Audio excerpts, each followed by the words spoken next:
From fission to fusion, the evolution of nuclear weapons. Imagine you're looking up at the sky on an ordinary morning. Suddenly, someone decides to create a second sun right here on Earth. That's right, just like in science fiction movies.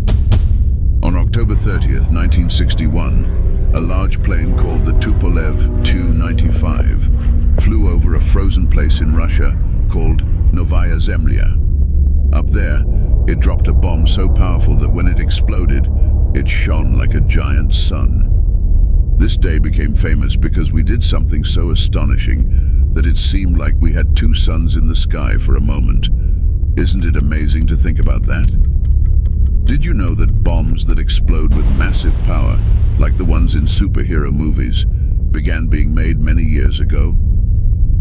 In the beginning, people made a type of bomb called a fission bomb, which breaks apart pieces of a material called uranium to release a tremendous amount of energy. This started with something called the Manhattan Project during a time when many countries were at war. But some very smart scientists, like Enrico Fermi and Edward Teller, thought, what if we try to bring things together instead of breaking them apart? They were talking about fusing hydrogen atoms to make an even bigger explosion. This idea is what we call nuclear fusion, and it is even more powerful than fission. Understanding how the hydrogen bomb works. Imagine you have a puzzle, but to solve one part, you need to complete the other part first. That's how the hydrogen bomb works. Two scientists, Edward Teller and Stanislaw Ulam, created a very special design where a nuclear fission bomb, an older type of nuclear bomb, is used to start a much larger reaction called nuclear fusion. This method is so powerful that it turns a large bomb into something gigantic, releasing an enormous amount of energy. This design is called the Teller-Ulam design, and it is the basis for hydrogen bombs, which are the most powerful in the world. The first real test of a hydrogen bomb happened on November 1st, 1952, at a place called Enuetak Atoll. The bomb tested was nicknamed Ivy Mike, and it was very large and heavy, weighing 74 tons. An interesting thing about this bomb is that it needed special technology to keep its fuel, called deuterium, super cold, almost at absolute zero. When the bomb exploded, it created a massive fireball and a mushroom cloud that rose very high into the sky. This test showed that the hydrogen bomb really worked and could release an incredible amount of energy. Tsar Bomba, the bomb of bombs. On October 30th, 1961, the Soviet Union tested the most powerful bomb ever created, known as the Tsar Bomba.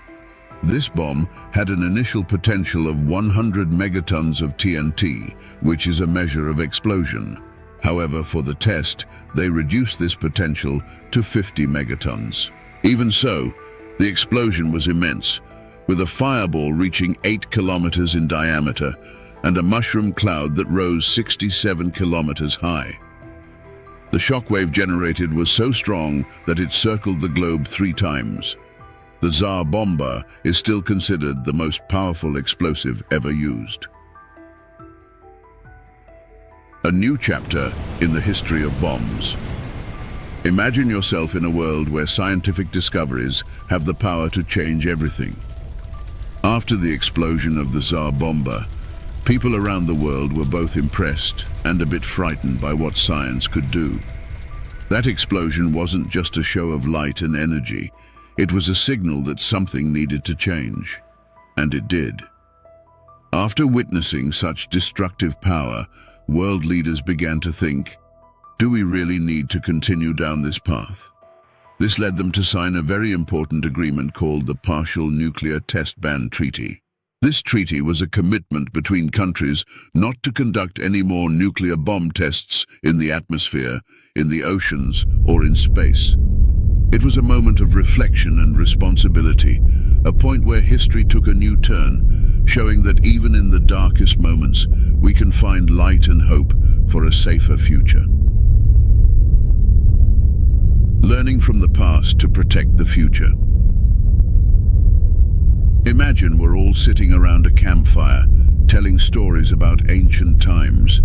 Today's story is about how we learn from the past to protect our future. Hydrogen bombs, like the Tsar Bomba, showed such great power that it seemed like something out of superhero tales, but with very real and frightening consequences. These events made us realize that even though something might be technically possible, it's not always the best choice to make.